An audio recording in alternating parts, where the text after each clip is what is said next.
Buenas tardes. En primer lugar, quería agradecer muy sinceramente a Carmen Falvo su invitación a este enorme evento. Yo creo que nunca he asistido a un evento donde hubieran 900 inscritos. Y no solamente 900 inscritos, sino además la cualificación que tenéis, jurídica. Quería agradecerle eso y quería agradecerle su apoyo constante a las iniciativas que desde la Universidad Nacional de Mar del Plata, con Marcelo Riquera a la cabeza, llevamos a cabo, mi Universidad de Castilla-La Mancha, y que espero continúen en un futuro a pesar de la enorme crisis española. Bueno, a mí me toca hablar o he elegido hablar de las dificultades no tecnológicas, que de ellas ha hablado mi colega hace un momento, sino las dificultades jurídicas que supone la persecución de las infracciones contra la propiedad intelectual. En la Unión Europea, en los últimos informes que existen sobre la defraudación, tanto de propiedad intelectual como propiedad industrial, que allí se llama de la misma manera, digamos, propiedad intelectual, se evalúa en unos 150.000 millones de euros el valor de la piratería. Eso significa que el primer indicativo para una intervención penal está dado. Hay un gran daño social, es evidente, Pero más allá de eso, tenemos que plantearnos si realmente los instrumentos que tenemos para perseguir ese tipo de infracciones son o no son adecuados. Claro, si uno observa lo que ocurre con lo que allí llamamos manteros, me parece que aquí los llamáis igual, que tienen su copia física de un DVD en el suelo y que pueden ser aprendidos por la policía en cualquier momento, ahí no existe realmente dificultad fáctica. La policía puede acudir allí y detenerles. Hay una copia física. En el caso de la defraudación de propiedad intelectual por Internet, la cosa se complica bastante más. No sé si tanto como para justificar que uno de los casos más llamativos de la jurisprudencia española, el caso Besatec, durara 10 años desde que se detuvo a la persona en el año 97 hasta que se le juzgó y se le condenó definitivamente en 2008. Un informático utilizaba una página web para proporcionar cracks, los mecanismos para desproteger programas de ordenador. La web tenía un nombre muy español, Viva el jamón y el vino. El vino eran los cracks y el jamón, seguramente os lo imagináis, eran imágenes pornográficas, era jamón humano. Bueno, pues la investigación se llevó a cabo una condena en primera instancia en el año 2005, 8 años después, y finalmente este sujeto fue condenado. Pero la condena, que es a lo que voy y por eso hablaba de este caso, la condena fue difícil. Y si se pudo condenar fue porque esos cracks estaban en determinados CDs físicos que poseía esa persona. Y entonces, a partir de ahí, digamos, la prueba indiciaria se pudo construir y se le pudo condenar. Es decir, cuando tenemos un soporte físico, todo es más sencillo, todo es más fácil. Cuando no existe perdón, ese soporte, la cosa se dificulta. Bien, estamos en el mundo de Internet. Y estamos, se acaba de decir hace un momento, en un mundo en el que también los derechos tienen lugar. También los derechos deben ser protegidos. La propiedad intelectual es un derecho. En España no es un derecho fundamental. Al contrario de lo que ocurre en Argentina, en España la propiedad no es un derecho fundamental. Y, sin embargo, la privacidad sí lo es. Y, claro, eso ya empieza a desequilibrar un poco el balance entre unos y otros derechos. Yo quería, en primer lugar, hablar del, digamos, el marco de referencia de la Unión Europea, que para España es el marco de referencia normativo, en el cual se ha dado este mismo año, un hecho que me parece muy significativo. Se planteó que la Unión Europea firmara el ACTA, es decir, el Acuerdo Comercial de Lucha contra la Falsificación. Evidentemente, acabo de decir que son 150.000 millones de euros el daño que produce la piratería. Lo lógico pareciera ser que la Unión Europea hubiera firmado ese acuerdo. La Unión Europea no ha firmado ese acuerdo, pero no lo ha firmado porque En la Comisión de Asuntos Jurídicos del Parlamento Europeo se puso de relieve que ese acuerdo comercial planteaba una serie de dificultades. Por ejemplo, la libertad de expresión y la privacidad se consideraban principios, meros principios y no derechos fundamentales. O, por ejemplo, cuando se requería para que los operadores, los que proporcionan Internet a las personas, tuvieran que ofrecer datos sobre sus clientes, pues se establecía una especie de deber genérico de proporcionar esa información. O se decía que determinada autoridad competente, sin subrayar qué tipo de autoridad y sin distinguir lo que es una autoridad administrativa de una autoridad judicial, sería la responsable de permitir ese acceso a los datos de una persona. Bueno, pues por esta serie de defectos, por llamarlo así, democráticos de ese acuerdo comercial, la Unión Europea decidió no firmar ese acuerdo, a pesar de que 22 de los 27 países estaban de acuerdo, valga la redundancia, con firmarlo. Claro, en la Unión Europea se ha regulado todo este problema, el tema de la propiedad intelectual y el tema de la protección de datos. Hay en concreto una directiva del año 2004, titulada además del respeto de los derechos de propiedad intelectual, donde se subraya, y aquí ya voy a introducirme en una serie de elementos que son clave para entender por qué es o no es delito determinada conducta, se protege la propiedad intelectual, pero solo de la defraudación a escala comercial. Subrayo, a escala comercial. Y al mismo tiempo se dice que toda esa protección será sin perjuicio de la protección de los derechos personales.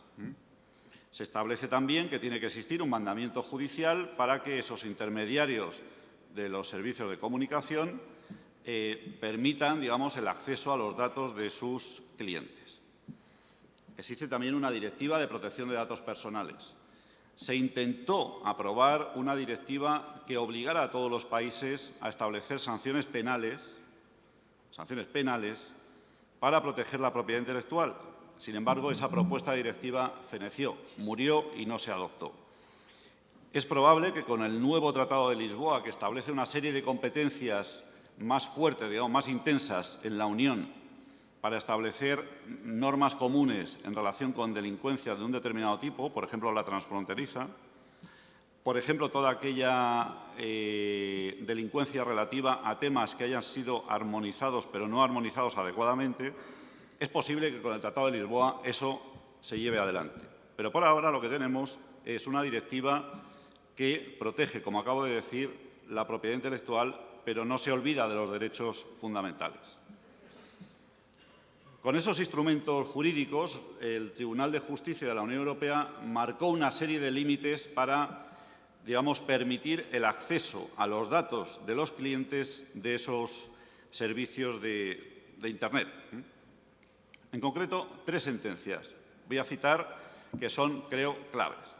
Una contra Telefónica, la operadora española, del año 2008. Otra, el caso Scarlett, del año 2011, y el caso Netlog, del año 2012, o sea, de este mismo año. ¿De qué se trata en esas sentencias? Se trata de que las entidades que gestionan derechos de autor, como comprueban que evidentemente en determinadas páginas web o determinados servicios permiten la descarga de obras ilícitas o la descarga ilícita de obras, lo que solicitan es que se le permita acceder, primero que se bloquee el acceso a los particulares, y que se les permita acceder a los datos de esas personas para perseguirles por la vía civil. Bueno, la respuesta del Tribunal de Justicia de la Unión Europea ha sido la misma en los 3 casos. Y lo que viene a decir es lo siguiente. Para permitir que se sobrepase, la barrera de la protección de los datos personales, tienen que darse una serie de condiciones. Antes he aludido a alguna de ellas. Es decir, que se trata de cuestiones relativas a la seguridad nacional, a la defensa, a la seguridad pública, etc. Pero ahí no se incluye, o solamente se menciona de una manera muy genérica la posibilidad de que estos operadores, como Telefónica, proporcionen los datos de sus clientes por un mero ilícito civil. O sea que de pronto nos encontramos con que el hecho de que la conducta de infracción de la propiedad intelectual se califique como delito o no es lo que nos va a permitir, evidentemente, perseguir ese tipo de ilícitos con mayor facilidad o no poderlos perseguir, básicamente. También se dice en esas sentencias que no es posible, no lo permiten, sobre todo una directiva del año 2000, no permite establecer un control preventivo respecto de todos los clientes de cualquier servicio de peer-to-peer, es decir, de intercambio de archivos. Es decir, ese tipo de control exhaustivo, indiscriminado, no es posible en Europa, en la Unión Europea. Creo que es algo interesante a tener en cuenta por lo que luego veremos. Bueno, digamos que este es el marco de referencia, así muy sintéticamente contado, lo que en la Unión Europea, digamos, se está gestionando sobre propiedad intelectual y protección de los datos personales.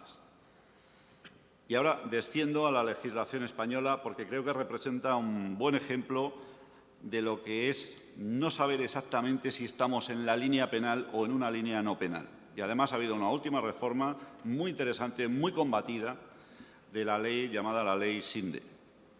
Además, por si faltara algo, es que el artículo 270 del Código Penal español, que es el que tipifica los delitos contra la propiedad intelectual, fue prácticamente copiado. Es similar el artículo 179 del anteproyecto argentino de Código Penal de 2006, del que creo que ayer se habló de una manera elíptica, ¿no?, en esta mesa.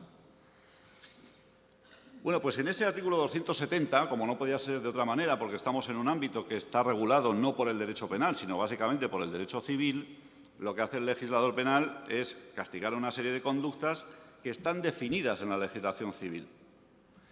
Comunicar públicamente, distribuir, reproducir, todo eso está en la Ley de Propiedad Intelectual Civil. Y, digamos, el derecho penal accede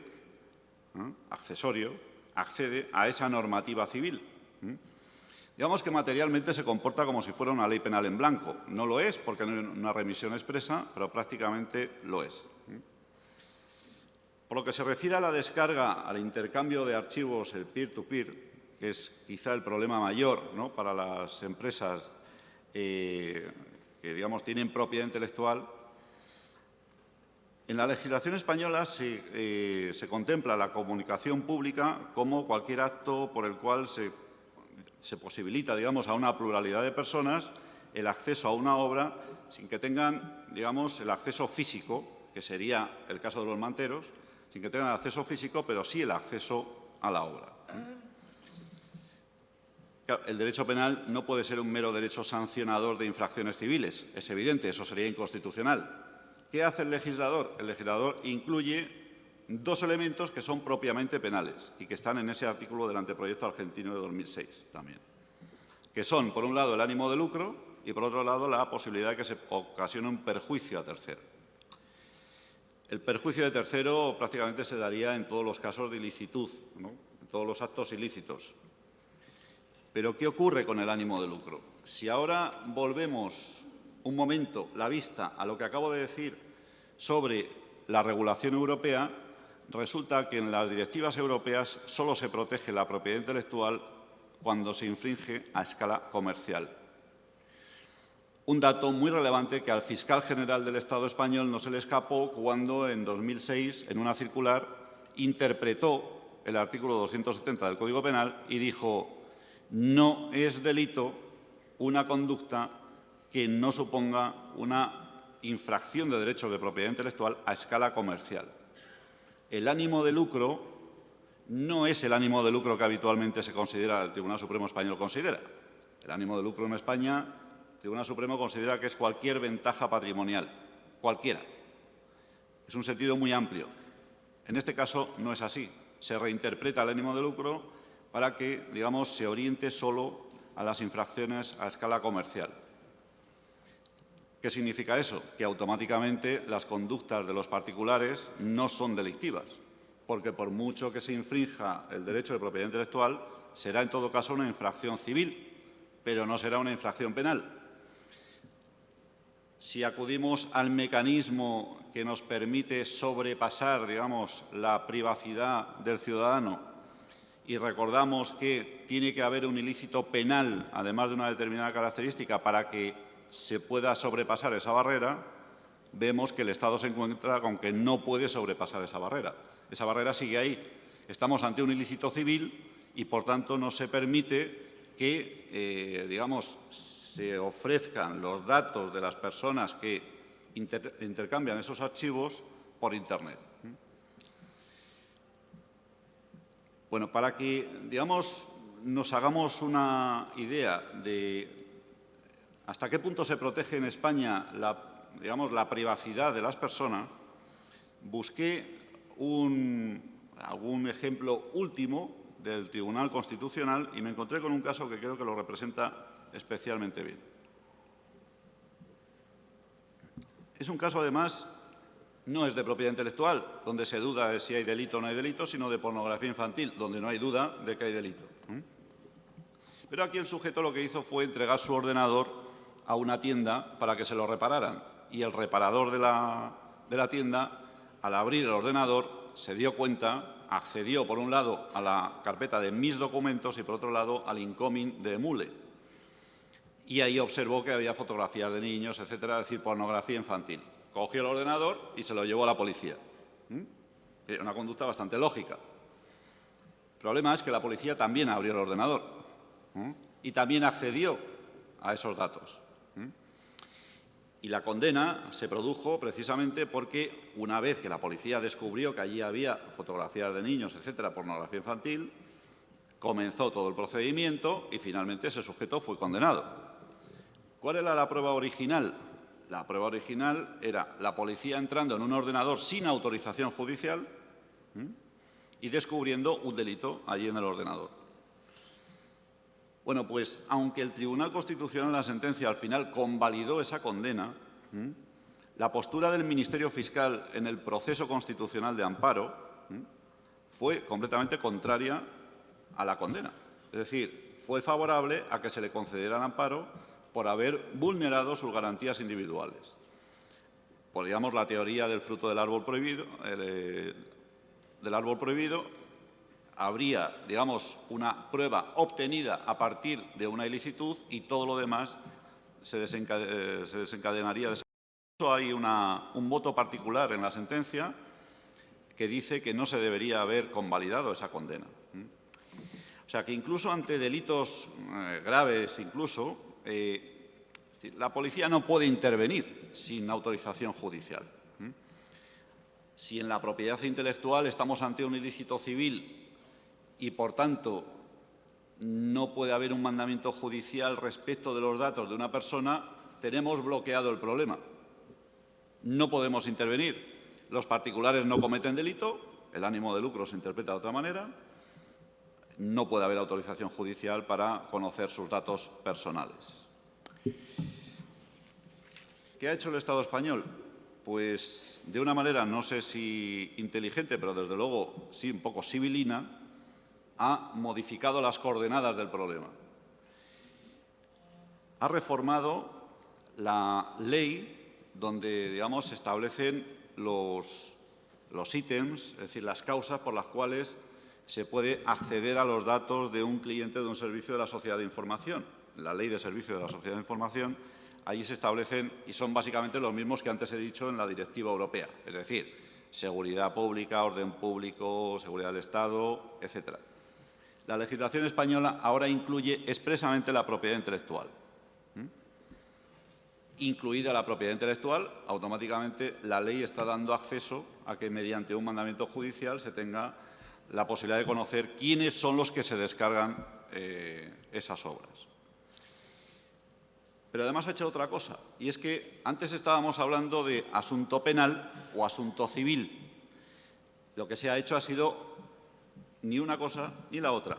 Ha creado una comisión específica en el Ministerio de Cultura, una comisión de propiedad intelectual, cuyos miembros son todos miembros elegidos por el Gobierno, de una o mayor entidad, pero todos elegidos por el Gobierno, o sea, es un órgano administrativo, que va a ser el que decida, ante una denuncia de un particular, si una determinada web debe ser cerrada o no. Ante ello, bueno, la polémica que ha surgido en España ha sido fenomenal.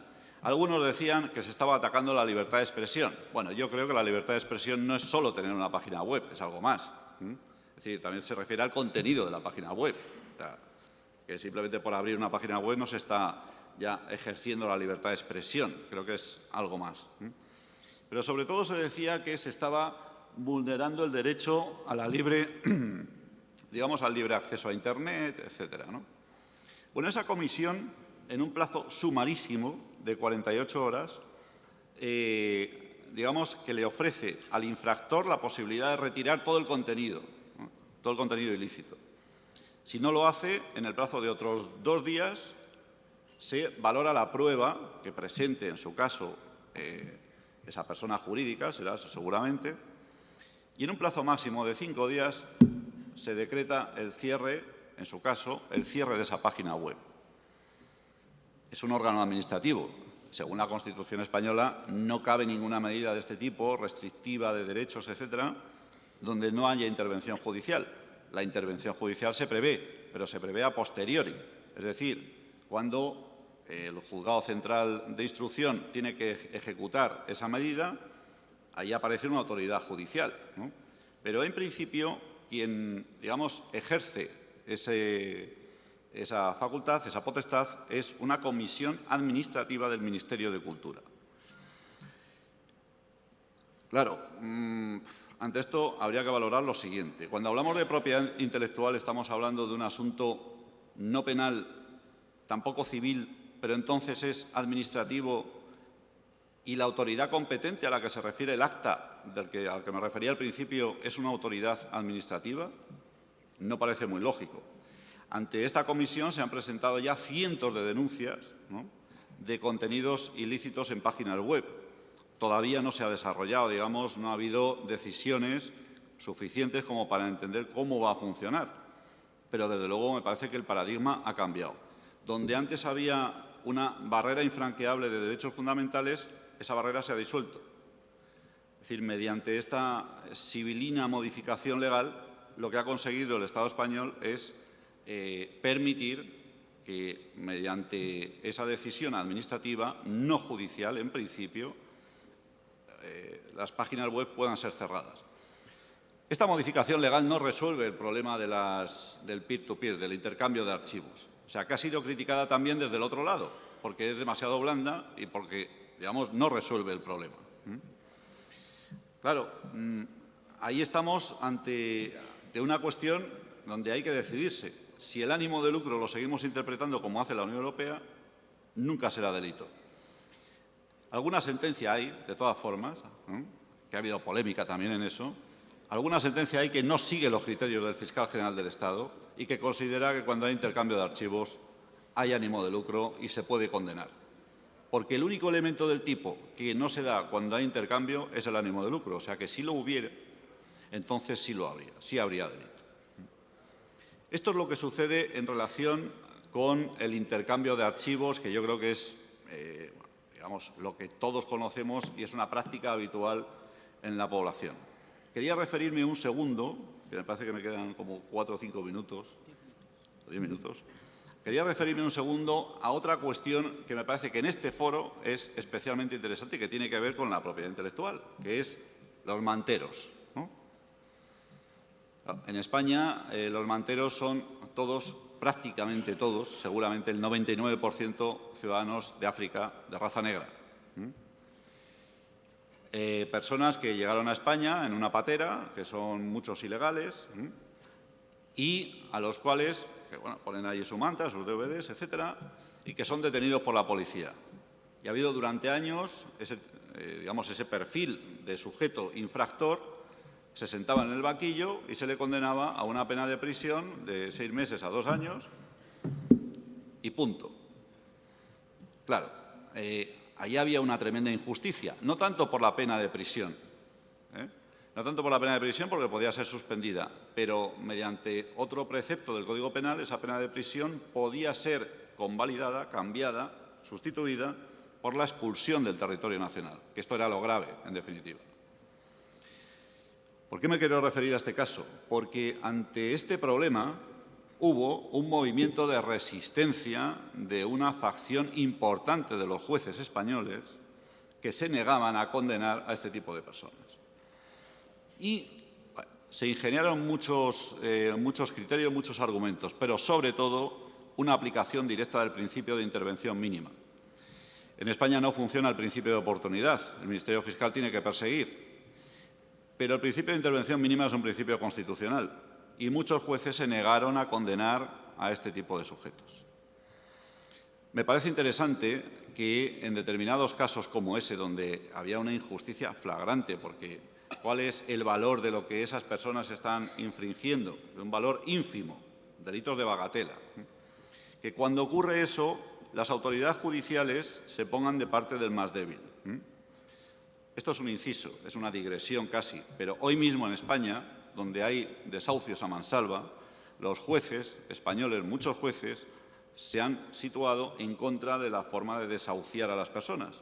Y precisamente se ha conseguido una victoria importante en la Unión Europea, que ha declarado que el sistema español de desahucio no es, digamos, convalidable con la normativa europea. Y eso ha sido gracias a una asociación judicial.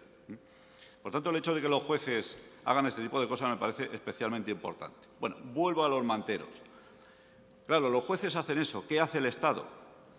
El Estado tiene ahí un código penal que dice esto hay que aplicarlo.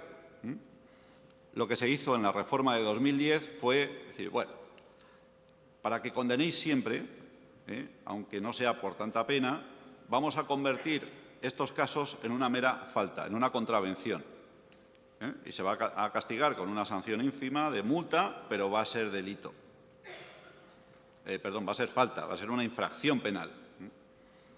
Bueno, así desde 2010, así es como está funcionando. Yo creo que se ha apaciguado bastante el problema, pero hete ahí que ahora el Gobierno actual presenta un proyecto de Código Penal donde dice, digamos, la propaganda dice que desaparecen las faltas.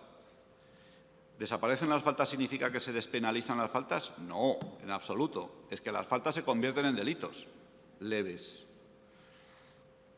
Y precisamente en el caso de los manteros se convierte en delito toda conducta de los manteros, que hasta ahora aquellos en los cuales el beneficio obtenido era de hasta 400 euros era una mera falta.